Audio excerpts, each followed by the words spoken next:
Hey guys, welcome back to my channel. Today I am going to do a book review of one of the ones that I'm continuing, and as you can see, it has something to do with Pierce Brown, and that is Golden Sun by Pierce Brown, which I finished a few days ago, and I've just been waiting for a good day with light to actually film something. As you guys know, this is the second book in the Red Rising trilogy by Pierce Brown. It is a science fiction, high adventure, action-packed, amazing book that I need everybody to read, and all of you guys should have read Red Rising if you're watching this video, because this is the second book. I'm just going to tell you that it's a science fiction novel that is a good step to high fantasy. It follows a whole bunch of amazing characters. There's no better... Just go read it. Read the back, give yourself a synopsis, go watch my Red Rising review that I did on the first book, and then you can come back after you finish this one and watch this. So bye everybody who's never read this before or hasn't read the first one, because you're gonna get spoiled, okay? Alright, bye-bye. Welcome back, those of you who are fellow Howlers and Martian lovers and Mars house belongers. Pretty much, yep, that's what I'm gonna go with. As you can tell from my first review, I absolutely fell in love with this series because it's so amazing. I love Pierce Brown's writing. That's pretty much all I talked about. I didn't even really talk about the characters in my first review.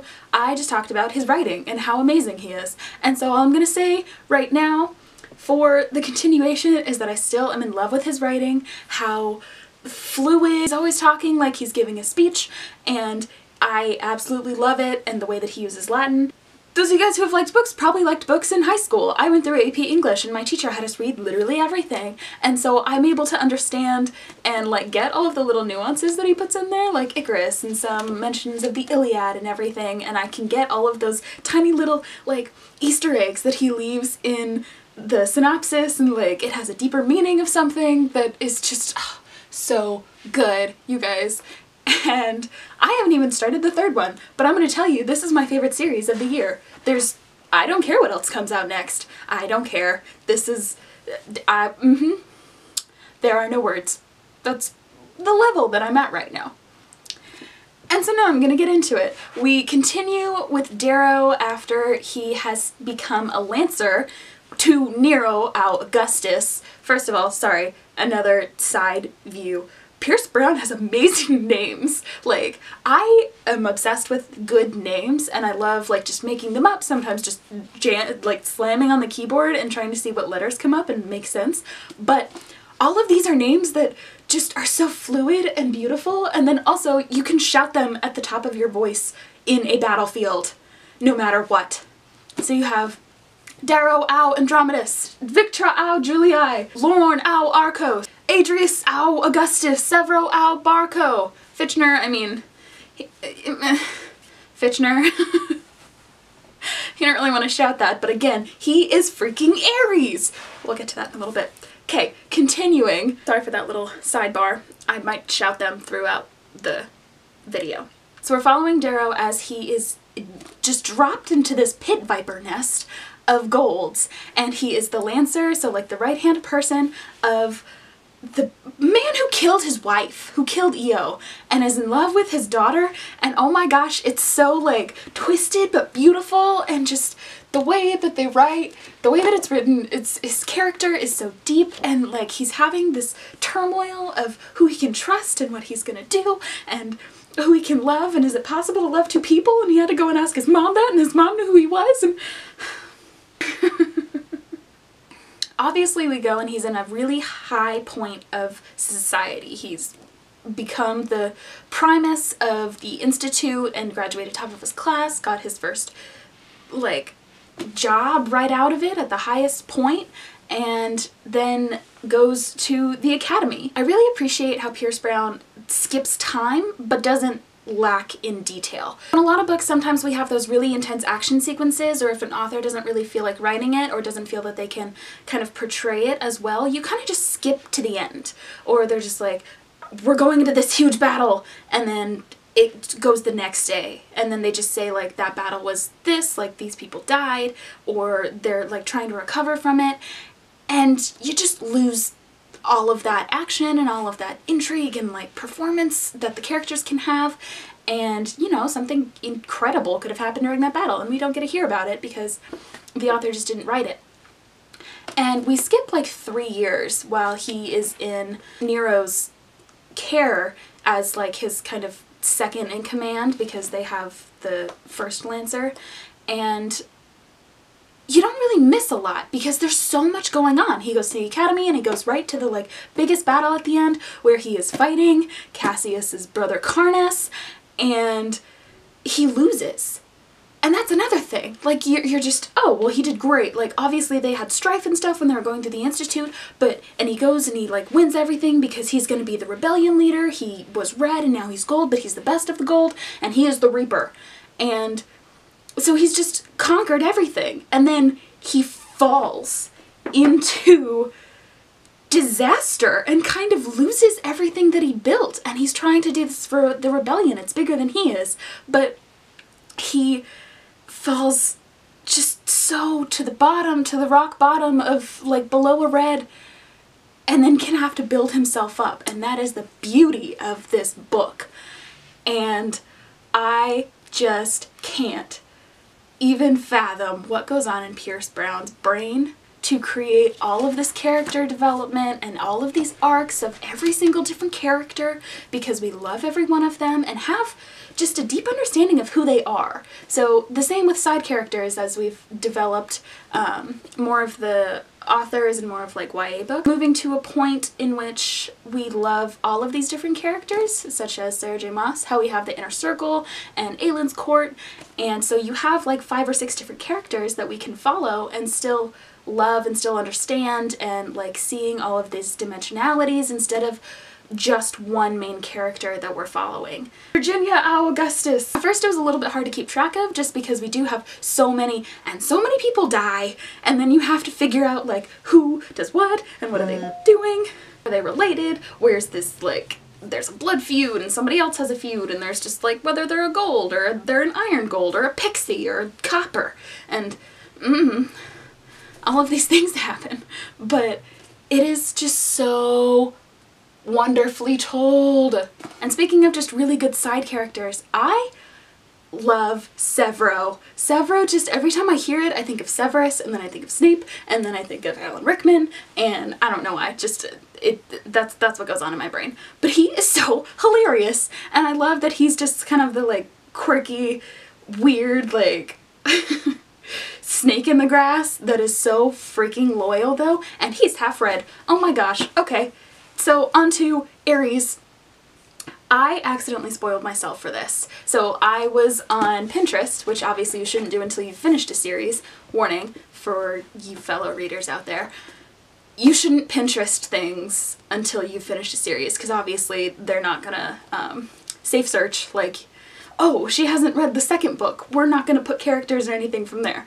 So obviously I was looking at everything on Instagram. If you guys don't follow Phantom Rin, she is a wonderful artist, does all of these fan arts for all of these YA trilogies and series, and her artwork is just beautiful and phenomenal. I'll link her down below and you need to just go and check it out. She did a set of tarot cards with characters from Red Rising all the way through Morningstar, and they're all just beautifully done and wonderful and like heartbreaking when you look at them, and especially if you know what's happened to the characters, you're like, oh my gosh, all this detail, oh my gosh. And like she has a whole bunch of Darrow and whether or not he's a gold or when he was a red, and he has like a Manthus blossom as a heart and things. Oh, it's so beautiful. Go and check them out. So below all of them they have a description, of course, of the character, because on the tarot card it just says like lover or death or fighter or goddess, whatever the tarot cards have. So I was going through and she has one of Fitchner, and he's just kind of like back, and I think he's like war or something, and he's just lounging about in his Rage Knight battle armor, and in the bottom it says Fitchner, parentheses, as Aries. Well, that obviously means something. I know that Aries is somebody. I know that he's important. It starts in the first book. We didn't know who he was. And I like quickly got out of it because I was looking at it and I was like, no, no, oh my gosh. Okay, so Fitchner is Aries. interesting. And every time like several came up, or when they're just like, ah, Fitchner's a barker, whatever, and like, or just making fun of him, and I'm like, oh my gosh, he's the one who created you. He's been there the entire time, and like he got himself in a good position, and then just, so good. It's just really good. Pax Automatos. So, lesson, don't spoil yourself by looking at things in advance. Take it from somebody who did. I mean, it didn't completely disrupt my reading, but I was still just like, every time I saw him, I was just like, oh, you're Aries, I know, like it's gonna happen. Story time again. I was talking to my friend who has read this series like 3 times, and he was talking about how there's this huge twist at the end, and oh my gosh, things happen. Never gonna guess, and it's something. I was like, okay. Cause I was at the part where they had just come down in the Iron Rain. They had just come down to Mars, and I was like, I know, like I know what's gonna happen. And he's just like, oh, how do you know? And I was like, I spoiled myself. I was like, Fitchner's Aries, I know. And he was like, oh, yeah, that's not it. Just, why? Why would that be? No. I was just like, I know the secret. I've got it. And then it wasn't, and I was just, all right, we're gonna continue. And it did. And so that was also a little bit like when somebody tells you that there's a plot twist and something's gonna happen, whenever something does, you're like, I know that it's gonna be bad, I know that it is. So I was obviously listening to this in an audiobook form, and there was still like 2 hours left, and so I just took up the paper version and was like, there's only 40 pages, so I had to read it. And it was so devastating. We obviously know that like Mustang not showing up, then everybody being like, where's Mustang? What's going on? Why wasn't she at your triumph in thing? She's a big part of this. And then Roke just, those little hints every single time, like he just kept him at arm's reach, and then he couldn't be trusted, and we all knew this, and something was gonna happen, and obviously at the end he had to. And then I wasn't surprised that it was Fitchner's head in there. It was terrible because Aries is now not here, and what is happening in Morningstar, and how do they go on? Daxo ao telemanos. We have to overcome Octavia and Aja and freaking Jekyll, because he needs to leave, and I'm just expecting something to come from Mustang and Severo and Ragnar. I love Ragnar. He is so amazing, and the voice that he has in the narration, it's so cool because everybody is just like this high Oriate thing, and it's like slightly Scottish because everybody, all of the Reds kind of have a Scottish accent, but Ragnar is just this like deep, slow voice that is in charge of like everything. He just makes you stop and listen. It's just like the Reaper, and it's like it's guttural, and it's just so good. And he is a true friend. I love all of this like loyalty battles for things, and how like Darrow tells Ragnar who he actually is, and then Severo knows, and he finally tells Mustang, and then that all happens, and we don't know where she is, and she's obviously gonna love him, so they have to be together. That's just a huge thing to overcome, though. I'm really, really intrigued to see how they do that. Obviously, I think that he's gonna come out to the society, and they're gonna know that he's Red once he escapes from Octavia and is able to do something. Reunite with Dancer, and we'll see where they go. I don't want to finish it. I don't, and that's why it's been like a week or two. It's been almost 2 weeks since I finished this. I just don't want to pick it up because it's gonna make me sad, because I don't want to finish it. Sophocles is so cute. I love the Telemachoses and their relationship with literally everybody. They're just precious, and because they're just these big giants that have such power, but then they just have like girl laughs, and he just feeds his fox jelly beans, and I love those like little quirks that authors put in there. This is perfect. It's just everything that I could want and more, and I'm not sorry ever that I'm gonna pick this up and throw it at people for them to read. So watch out, fellow friends, because you're gonna have a book coming at you. Alright guys, so that is my Golden Sun book review. Hopefully I will pick up Morningstar really soon, even though I'm really sad to finish it, but we will find out what happens, and you need to go and pick it up. Go pick up Red Rising, listen to it on audiobook, read it on ebook, anything, follow Pierce Brown on Instagram. He's hilarious. I hope you have a fantastic day, and I'll talk to you guys next time. Bye!